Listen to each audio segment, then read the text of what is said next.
hair to dry. It just matters that you're getting my page when you do that.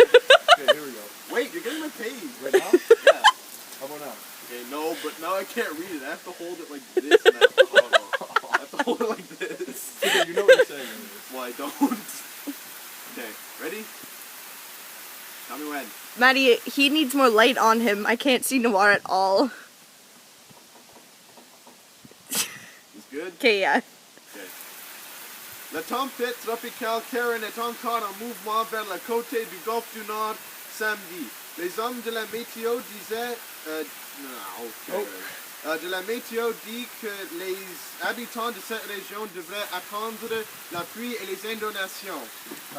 La tempête devient plus faible maintenant avec la vitesse du vent à seulement 64 km par heure. Vendredi, Alabama, Louisiana et Mississippi ont tous déclaré un état d'urgence, mais on ne pense pas que la tempête va intensifier jusqu'au point d'être un ouragan. Quelques endroits ont été évacués, mais à ce point, c'est juste comme une précaution. À vous, Baguette! Whoa!